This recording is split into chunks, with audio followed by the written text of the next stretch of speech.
माताओं, बहनों, अब समय आ गया है। नारी तू नारायणी, तू नारायणी है।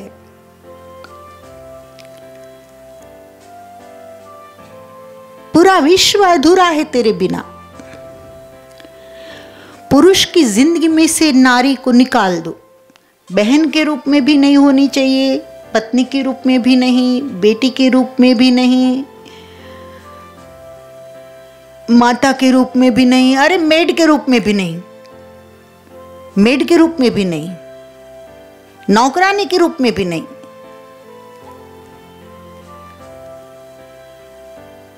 कॉलगल के रूप में भी नहीं। हर तरह से निकाल दो उसके जीवन में नारी को, दुनिया पागल हो जाएगी। जी नहीं पाएगा पुरुष, बाल खींचेगा, नोचेगा बाल। कोई चीज पास में होती है ना, तब उसका मूल्य कम होता है। जब हाथ में से चली जाती है तब कभी समझ आती है। और ये तो चीज की भी बात नहीं है, जीती जागती हस्ती की बात है। मेरा कहना इतना ही है कि नर और नारी एक दूसरे के परिपूरक हैं। दोनों एक दूसरे के बिना अधूरे हैं। दुनिया ही संभव नहीं। और बेशक ज्यादा ताकतवर कोई है तो ये नारी है। मुझे नहीं लगता है कि कोई पुरुष प्रसूति की पीड़ा सहन कर सके, मौत का साक्षात्कार कर सके और मौत का साक्षात्कार करके एक जीवन को जन्म दे।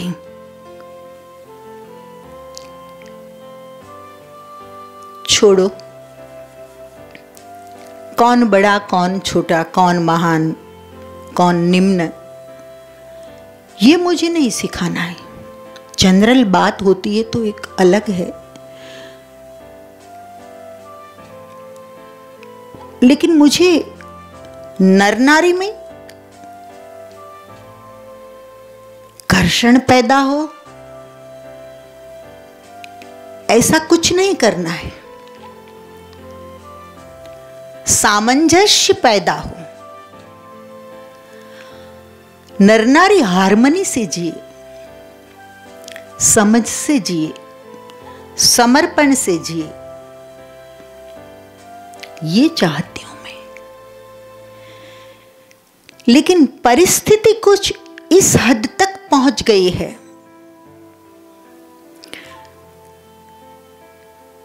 कैंसर लग गया है लालच का, और लालच के कैंसर में पूरा समाज इस तरह से फंस गया है कि ऑपरेशन थोड़ा गहरा है। फर्क इतना है, डॉक्टर एनेस्थेसिया देकर ऑपरेशन करते हैं और मैं बिना एनेस्थेसिया। पीड़ा तो होगी, कभी कभी मुझ पर गुस्सा भी आएगा, कर लेना गुस्सा, गालियां निकले तो दे देना, खाली हो जाना। खाली होंगे ना तभी मेरी बात को अंदर के भीतर जाने के लिए जगह मिलेगी। आपका खाली होना बहुत जरूरी है। अबला नहीं, मुझे अबला नहीं, शक्ति का अंबार चाहिए। मुझे अबला नहीं, शक्ति का अंबार चाहिए। तेरी आंखों में ममता के साथ अंगार चाहिए, तेरी आंखों में ममता के साथ अंगार चाहिए। लेकिन ये अंगार का अभाव है।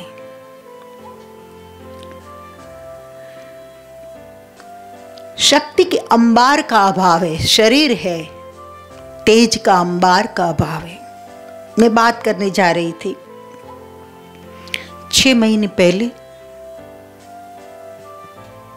मेरे आश्रम में एक लड़की आई थी।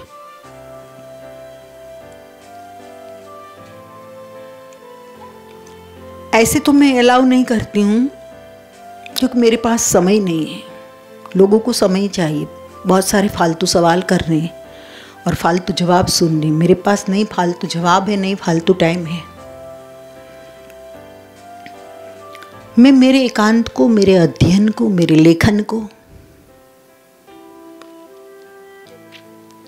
डिस्टर्ब करना नहीं चाहती हूँ। नहीं चाहती हूँ कि इसमें कोई विक्षेप हो।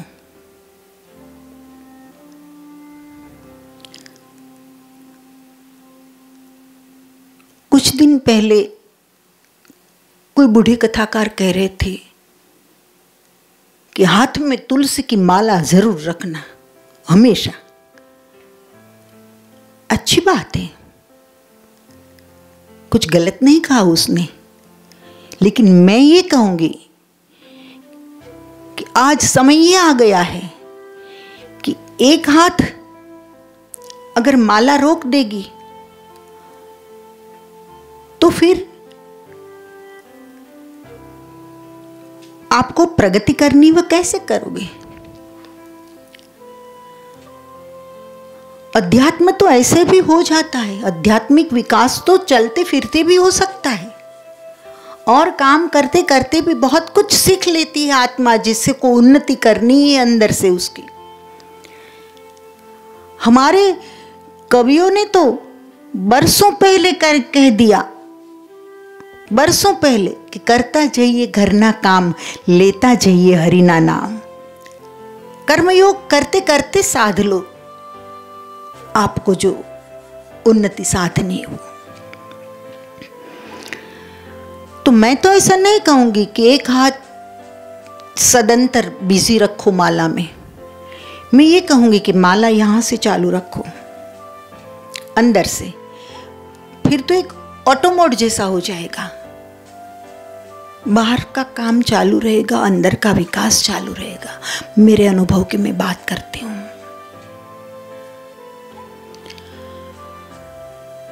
मैं ये कहूंगी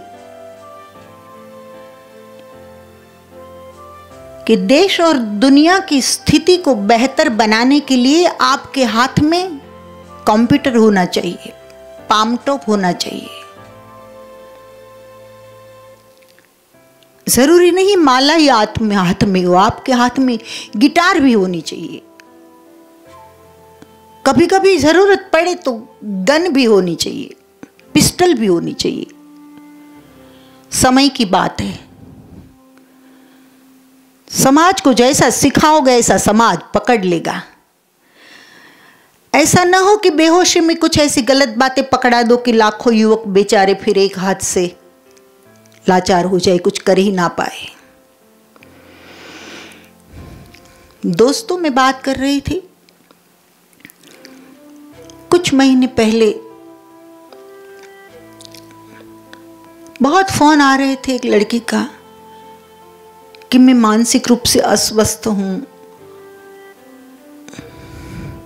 मुझे कुछ अजीबोगरीब होता है, कोई औरत मुझे भयानक रूप में या कभी सुंदर रूप में दिखाई पड़ती है, तो मैं आपको देखती हूँ टीवी में या सोशल मीडिया पर, सॉरी, तो आपके पास आना चाहती हूँ। मैं आध्यात्मिक विकास करना चाहती हूँ।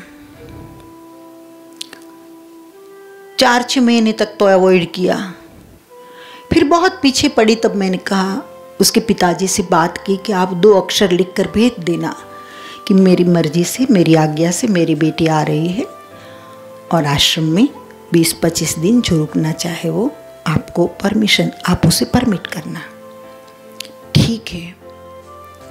वह लड़की आई, 1 दिन, 2 दिन, 3 दिन,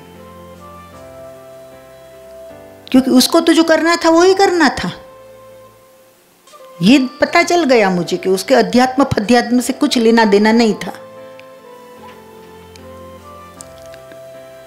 8 दिन, 10 दिन मैंने अभ्यास किया और एक बार उसने बात की माँ मेरे कमरे में चलो। मैं गई उसके कमरे में।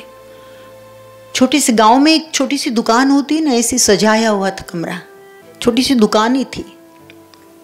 छोटी सी गांव में तो इतनी चीजें ही मिलती आप लेने के लिए जाओ, कॉस्मेटिक्स। तो मेरी समझ में कुछ नहीं आया।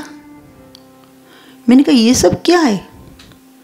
बोले महीने का 20,000 तो मेरा कॉस्मेटिक का खर्चा है।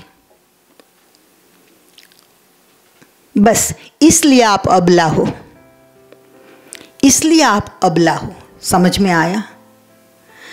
आपको सहज रूप में कोई देखे वह आपको स्वीकार्य नहीं है। उस लड़की से मेरा कोई लेना देना नहीं। एक मैंने एग्जाम्पल दिया, ऐसी तो हजारों लड़कियां हैं। अरे भाई आपका पैसा, आपका चेहरा, आप कितनी भी लीपा पोती करो, मुझे क्या फर्क पड़ता है? मुझे कोई तकलीफ नहीं। सुंदर दिखना कुछ गलत नहीं है, लेकिन अबला नहीं, मुझे अबला नहीं, शक्ति का अंबार चाहिए। ये शक्ति का अंबार कहाँ, वह तेज कहाँ? थोड़ी बहुत भी नेचुरल ब्यूटी होती है, ये आज की लड़कियां उसे खत्म कर देती है। लिपापोती रोज करे, रोज करे, रोज करे, स्किन टोन पूरा बदल जाता है। और बराबर मुंह धोकर, पहले फुल मेकअप करके एक लड़की को फुल मेकअप में आप देखो, इम्प्रेस हो जाओगे, आप इम्प्रेस हो जाओगे कि क्या ब्यूटी है। लेकिन ये सब ऊपर ऊपर के, उधार के। 2 बार साबुन से मुंह धोकर उसे आप कहोगे बाद में देखोगे तो आप भाग जाओगे, भूतनी लगेगी। इसलिए आप अबला हो। बस बाहर की चीजों को आपने ओढ़ लिया, उसके बिना आप जी नहीं सकती। अब महीने 20,000 का खर्चा, इतने पैसे आएंगे कहां से? कुछ न कुछ तो जुगाड़ करना पड़ेगा, इसलिए आप अबला हो। मैं ये कहूं कि ये लिपापोती करने के लिए पैसों का जुगाड़ आप करते हो, इससे बेहतर कि आप सहजता में जियो। जैसे हो वैसे दिखो। आप है कुछ और दिखना चाहती है कुछ और ये सब बॉलीवुड की देन है। छोड़ो, मुझे अबला नहीं, मुझे अबला नहीं, शक्ति का अंबार चाहिए। मुझे अबला नहीं, शक्ति का अंबार चाहिए। तेरी आंखों में ममता के साथ अंगार चाहिए। तेरी आंखों में ममता के साथ अंगार चाहिए। ममता के साथ अंगार भी आंखों में चाहिए।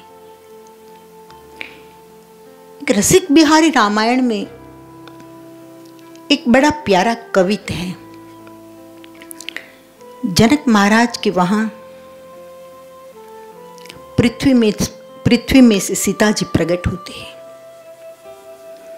थोड़ी बड़ी होती है। हमारे यहां तो इतनी स्वतंत्रता थी नारी को। राजाओं के राज्य जब थे तब राजा की कन्या के लिए स्वयंवर रचाए जाते थे। कितनी स्वतंत्रता! एक एक से बढ़कर वहां आते थे राजकुमार।